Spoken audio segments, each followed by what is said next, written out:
नमो भगवते तस्मै कृष्णायाद्भुतकर्मणे रूप नाम विविधेन जगत क्रीडतीयूयते सच्चिदानन्दरूपाय विश्वोत्पत्त्यादिहेतवे तापत्रय विनाशाय श्रीकृष्णाय वयं नुमः। श्रीमद्भागवत महापुराण तृतीय स्कंद 17वां अध्याय। हिरण्याकशिपु और हिरण्याक्ष का जन्म तथा हिरण्याक्ष की दिग्विजय। श्री मैत्री जी ने कहा, विदुर जी, ब्रह्मा जी के कहने से अंधकार का कारण जानकर देवताओं की शंका निवृत्त हो गई और वे सब स्वर्गलोक को लौट आए। इधर दिति को अपने पतिदेव के कथानुसार पुत्रों की ओर से उपद्रवादि की आशंका बनी रहती थी, इसलिए जब पूरे 100 वर्ष बीत गए तब उस साध्वी ने 2 यमज जुड़वे पुत्र उत्पन्न किए। उनके जन्म लेते समय स्वर्ग, पृथ्वी और अंतरिक्ष में अनेकों उत्पात होने लगे, जिनसे लोग अत्यंत भयभीत हो गए। जहां तहां पृथ्वी और पर्वत कांपने लगे, सब दिशाओं में दाह होने लगा, जगह जगह उल्कापात होने लगा, बिजलियां गिरने लगीं और आकाश में अनिष्ट सूचक धूमकेतु पुच्छल तारे दिखाई देने लगे। बार बार साय साय करती और बड़े बड़े वृक्षों को उखाड़ती हुई बड़ी विकट और असह्य वायु चलने लगी। उस समय आंधी उसकी सेना और उड़ती हुई धूल ध्वजा के समान जान पड़ती थी। बिजली जोर जोर से चमककर मानो खिलखिला रही थी। घटाओं ने ऐसा सघन रूप धारण किया कि सूर्य, चंद्र आदि ग्रहों के लुप्त हो जाने से आकाश में गहरा अंधेरा छा गया। उस समय कहीं कुछ भी दिखाई न देता था। समुद्र दुखी मनुष्यों की भांति कोलाहल करने लगा। उसमें ऊंची ऊंची तरंगें उठने लगीं और उसके भीतर रहने वाले जीवों में बड़ी हलचल मच गई। नदियों तथा अन्य जलाशयों में भी बड़ी खलबली मच गई और उनके कमल सूख गए। सूर्य और चंद्रमा बार बार ग्रसे जाने लगे तथा उनके चारों ओर अमंगल सूचक मंडल बैठने लगे। बिना बादलों के ही गरजने का शब्द होने लगा तथा गुफाओं में से रथ की घरघराहट का सा शब्द निकलने लगा। गांव में गीदड़ और उल्लुओं के भयानक शब्द के साथ ही सियारियां मुख से दहकती हुई आग उगलकर बड़ा अमंगल शब्द करने लगी। जहां तहां कुत्ते अपनी गर्दन ऊपर उठाकर कभी गाने और कभी रोने के समान भांत भांत के शब्द करने लगे।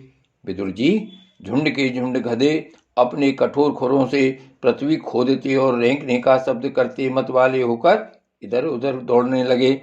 पक्षी गधों के शब्द से डरकर रोते चिल्लाते अपने घोंसलों से उड़ने लगे। अपनी खिड़कों में बंधे हुए और वन में चरते हुए गाय बैल आदि पशु डर के मारे मलमूत्र त्यागने लगे। गौएं ऐसी डर गईं कि दुहने पर उनके थनों से खून निकलने लगा। बादल पीप की वर्षा करने लगे। देव मूर्तियों की आंखों से आंसू बहने लगे और आंधी के बिना ही वृक्ष उखड़ उखड़ कर गिरने लगे। शनि, राहु आदि क्रूर ग्रह प्रबल होकर चंद्र, बृहस्पति आदि सौम्य ग्रहों तथा बहुत से नक्षत्रों को लांघकर वक्र गति से चलने लगे तथा आपस में युद्ध करने लगे। ऐसे ही और भी अनेकों भयंकर उत्पात देखकर सनकादि के सिवा और सब जीव भयभीत हो गए तथा उन उत्पातों का मर्म न जानने के कारण उन्होंने यही समझा कि अब संसार का प्रलय होने वाला है।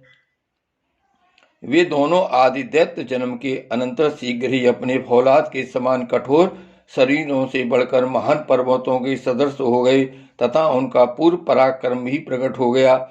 वे इतने ऊंचे थे कि उनके स्वर्ण में मुकुटों का अग्रभाग स्वर्ग को स्पर्श करता था और उनके विशाल शरीरों से सारी दिशाएं आच्छादित हो जाती थीं। उनकी भुजाओं में सोने के बाजूबंद चमचमा रहे थे। पृथ्वी पर जो वे एक एक कदम रखते थे उससे भूकंप होने लगता था और जब वे खड़े होते थे तब उनकी जगमगाती हुई चमकीली करधनी से सुशोभित कमर अपने प्रकाश से सूर्य को भी मात करती थी। वे दोनों यमज थे। प्रजापति कश्यप जी ने उनका नामकरण किया। उनमें से जो उनके वीर से दिति के गर्भ से पहले स्थापित हुआ था उसका नाम हिरण्यकश्यप रखा और जो दिति के उदर से पहले निकला वह हिरण्याक्ष के नाम से विख्यात हुआ। हिरण्यकश्यप ब्रह्मा जी के वर से मृत्यु भय से मुक्त हो जाने के कारण बड़ा उद्यत हो गया था। उसने अपनी भुजाओं के बल से लोकपालों के सहित तीनों लोगों को अपने वश में कर लिया।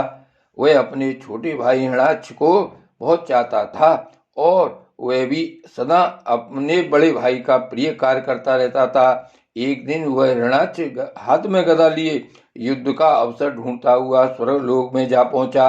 उसका वेग बड़ा असह्य था। उसके पैरों में सोने के नूपुरों की झनकार हो रही थी। गले में विजय सूचक माला धारण की हुई थी और कंधे पर विशाल गदा रखी हुई थी। उसके मनोबल, शारीरिक बल तथा ब्रह्मा जी के वर ने उसे मतवाला कर रखा था, इसलिए वह सर्वथा निरंकुश और निर्भय हो रहा था। उसे देखकर देवता लोग डर के मारे वैसे ही जहां तहां छिप गए, जैसे गरुड़ के डर से सांप छिप जाते हैं। जब दैत्यराज हिरण्याक्ष ने देखा कि मेरे तेज के सामने बड़े बड़े गर्वीले इंद्रादि देवता भी छिप गए हैं, तब उन्हें अपने सामने न देखकर वह बार बार भयंकर गर्जना करने लगा। फिर वह महाबली दैत्य वहां से लौटकर जलकीला करने के लिए मतवाले हाथी के समान गहरे समुद्र में घुस गया, जिसमें लहरों की बड़ी भयंकर गर्जना हो रही थी। यूं ही उसने समुद्र में पैर रखा कि डर के मारे वरुण के सैनिक जलचर जीव हकबका गए और किसी प्रकार की छेड़छाड़ न करने पर भी वे उसकी धाक से ही घबराकर बहुत दूर भाग गए। महाबली हिरण्याक्ष अनेक वर्षों तक समुद्र में ही घूमता और सामने किसी प्रतिपक्षी को न पाकर बार बार वायु वेग से उठी हुई उसकी प्रचंड तरंगों पर ही अपनी लोहमयी गदा को आजमाता रहा। इस प्रकार घूमते घूमते हुआ वरुण की राजधानी विभावरीपुरी में जा पहुंचा। वहां पाताल लोक के स्वामी जलचरों के अधिपति वरुण जी को देखकर उसने उनकी हंसी उड़ाते हुए नीच मनुष्य की भांति प्रणाम किया और कुछ मुस्कुराते हुए विरंग से कहा, महाराज, मुझे युद्ध की इच्छा दीजिए। प्रभु, आप तो लोकपाल, राजा और बड़े कीर्तिशाली हैं। जो लोग अपने को वहां का वीर समझते थे, उनके वीर मद को भी आप चूर्ण कर चुके हैं और पहले एक बार आपने संसार के समस्त दैत्य मदानवों को जीतकर राजसूय यज्ञ भी किया था। उस मदोन्मत्त शत्रु के इस प्रकार बहुत उपहास करने से भगवान वरुण को क्रोध तो बहुत आया, किंतु अपने बुद्धि बल से वे उसे पी गए और बदले में उससे कहने लगे, भाई, हमें तो अब युद्धादि का कोई चाव नहीं रह गया है। भगवान पुराण पुरुष के सिवा हमें और कोई ऐसा दिखता भी नहीं जो तुम जैसे रण कौशल वीर को युद्ध में संतुष्ट कर सके। दैत्यराज, तुम उन्हीं के पास जाओ, वे ही तुम्हारी कामना पूरी करेंगे। तुम जैसे वीर उन्हीं का गुणगान किया करते हैं, वे बड़े वीर हैं। उनके पास पहुंचते ही तुम्हारी सारी सीखी पूरी हो जाएगी और तुम कुत्तों से घिरकर वीर सैया पर शयन करोगे। वे तुम जैसे दुष्टों को मारने और सत्पुरुषों पर कृपा करने के लिए अनेक प्रकार के रूप धारण करते हैं। श्री भागवत भगवान की जय। इति श्रीमद्भागवते महापुराणे पारमहंसायां संहितायां तृतीय स्कंदे हिरण्याक्ष दिग्विजये सप्तदशो अध्याय। हरे नमः। श्री वल्लभाधीश की जय। श्री गोवर्धननाथ की जय। श्याम स्वरूप श्री यमुने महारानी की जय। श्री गोकुलनाथ की जय। जय जय श्री गोकुलेश, जय जय श्री गोकुलेश।